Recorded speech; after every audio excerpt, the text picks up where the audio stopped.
किसी गांव में नैना नाम की लड़की अपनी दो छोटी बहनों के साथ रहती थी।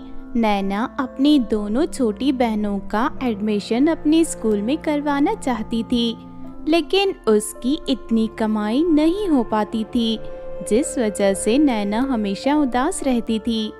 दीदी, आप इतनी मेहनत करके पापड़ बेचती हो, आपको तकलीफ में देखकर हमें अच्छा नहीं लगता। हम नहीं चाहती कि हमारे लिए आप और भी ज़्यादा परेशान हो। आप पढ़ाई कर लो, यही हमारे लिए बहुत है। हम दोनों पढ़ाई नहीं करेंगी। देखो मेरी बहनों, इस तरह की बातें नहीं करते। तुम दोनों मेरी बहन हो और मैं हमेशा तुम दोनों के भले के बारे में ही सोचूंगी। एक दिन मैं तुम्हारा एडमिशन मेरे स्कूल में करवा कर ही रहूंगी। उसके बाद नैना और भी दूसरी तरह के काम ढूंढने की कोशिश करती है, लेकिन उसे कोई काम नहीं मिल पाता। फिर एक दिन, अगले हफ्ते मैं स्कूल में ब्राइडल कंपटीशन करवाने वाली हूँ। जो भी लड़की कंपटीशन जीतेगी मैं उसे बहुत सारे पैसे दूंगी। इसके साथ ही मैं उसे अपने बड़े ब्यूटी पार्लर में काम पर रखूंगी और हर महीने उसे मोटी तनख्वाह मिलेगी। ये सुनकर स्कूल की सभी लड़कियां खुश हो जाती हैं।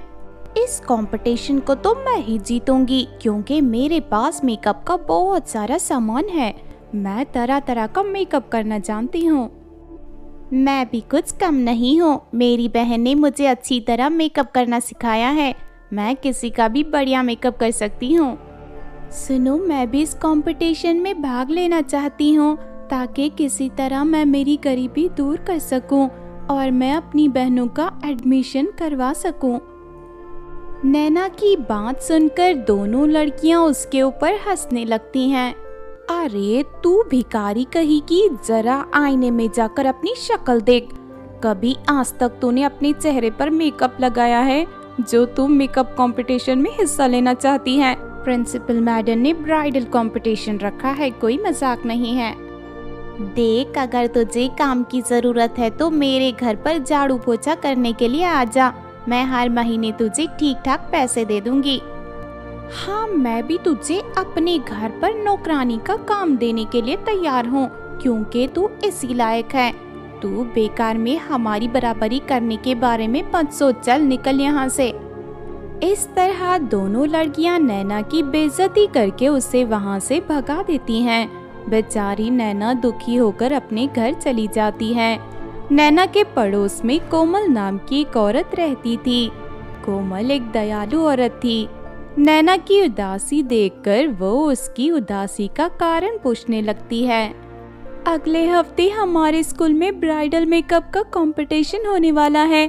अगर मैं वो कंपटीशन जीत गई तो मेरी बहनों का एडमिशन स्कूल में हो जाएगा और इसके साथ ही मुझे प्रिंसिपल के बड़े ब्यूटी पार्लर में नौकरी भी मिल जाएगी।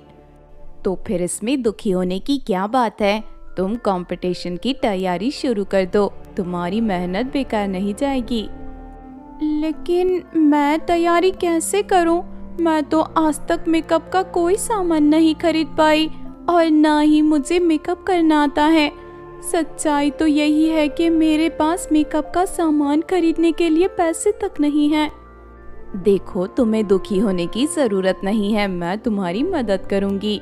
पास के शहर में मेरी बहन का ब्यूटी पार्लर है, तू उसके पास जा, वो तुम्हें मेकअप करना सिखा देगी। एक हफ्ते में तुम पूरी तरह ट्रेन हो जाओगी। इतना ही नहीं, वो तुम्हें कंपटीशन में भाग लेने के लिए अपनी तरफ से मेकअप का सामान भी देगी। कोमल की बातें सुनकर नैना खुश हो जाती है। उसके बाद वो खुशी खुशी शहर की ओर चल देती है। काफी घंटे चलने के बाद नैना कोमल की बहन के पार्लर में पहुंच जाती है। नैना कोमल की बहन से मिलकर उसे सारी बात बता देती है। मुझे कोमल दीदी ने फोन किया था, तुम चिंता मत करो, मैं पूरी तरह तुम्हारी मदद करूंगी। आज से तुम मेरे पार्लर में मेरे साथ रहोगी। फिर उस दिन के बाद से कोमल की बहन नैना को मेकअप सिखाना शुरू कर देती है। नैना जरा सा भी समय बर्बाद नहीं करती थी। वो पूरा मन लगाकर मेकअप सीखने लगती थी। देखते ही देखते एक हफ्ते बीत जाते हैं। नैना मेकअप करना सीख लेती है। अरे वाह, तुमने तो इन लड़कियों का बहुत अच्छा मेकअप किया है। सच में तुम बहुत ही मेहनती और होशियार हो। तुमने भी इतना समय में इतना अच्छा मेकअप करना सीखा है। देख लेना, तुम्हारे स्कूल में होने वाला कंपटीशन सिर्फ तुम्हें ही जीतोगी। ये लो मेकअप का सामान, अपने साथ ले जाओ, इसमें हर तरह का सामान रखा हुआ है। उसके बाद नैना कोमल की बहन का शुक्रिया अदा कर अपने गांव लौट जाती है। फिर अगली सुबह नैना मेकअप का बैग लेकर स्कूल में पहुंच जाती है। तभी पारुल और अनीता की नजर उस पर पड़ती है। नैना के पास मेकअप बैग देखकर उन दोनों को बड़ी हैरानी होती है।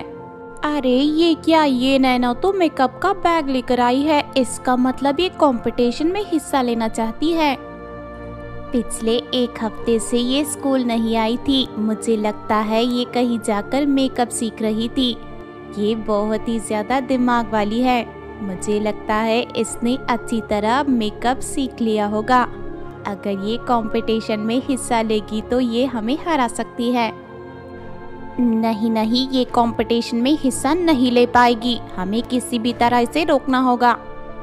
दूसरी तरफ नैना फॉर्म भर के कुर्सी पर बैठकर कंपटीशन शुरू होने का इंतजार करने लगती है।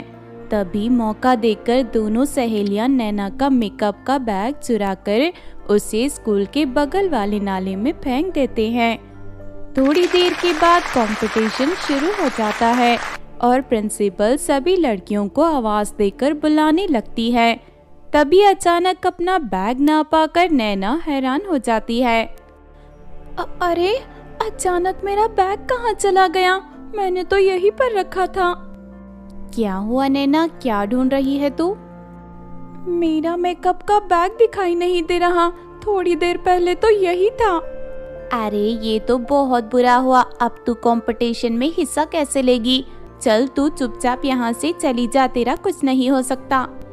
अपनी लाचारी पर नैना दुखी होकर रोना शुरू कर देती है। नैना को रोते देख प्रिंसिपल उसके पास आती है। नैना प्रिंसिपल को सारी बात बता देती है। तभी अचानक वहाँ स्कूल का चपरासी आता है और वो प्रिंसिपल के कान में कुछ कहता है। अच्छा, तो नैना का बैग तुम दोनों ने नाले में फेंका है। मैं तुम दोनों को नहीं छोड़ूंगी। उसके बाद प्रिंसिपल छड़ी से पारुल और अनीता की खूब पिटाई करती हैं। फिर प्रिंसिपल अपने पास से नैना को मेकअप का सामान देती हैं। उसके बाद नैना कंपटीशन में हिस्सा ले लेती है। वो इतना अच्छा मेकअप करती है कि इसका किया हुआ मेकअप देखकर सभी लोग खुशी से उछल पड़ते हैं। नैना के मेकअप से प्रिंसिपल बहुत खुश होती है और उसे इनाम के पैसे देकर अपने पार्लर में काम दे देती है। इसके साथ ही वो उसके दोनों बहनों का मुफ्त में स्कूल में एडमिशन भी करवा देती है। इस तरह नैना की दोनों बहनों का एडमिशन के साथ साथ नैना प्रिंसिपल के पार्लर में काम करते हुए पैसे कमाने लगती है और अपने दोनों बहनों की देखभाल करते हुए रहने लगती है।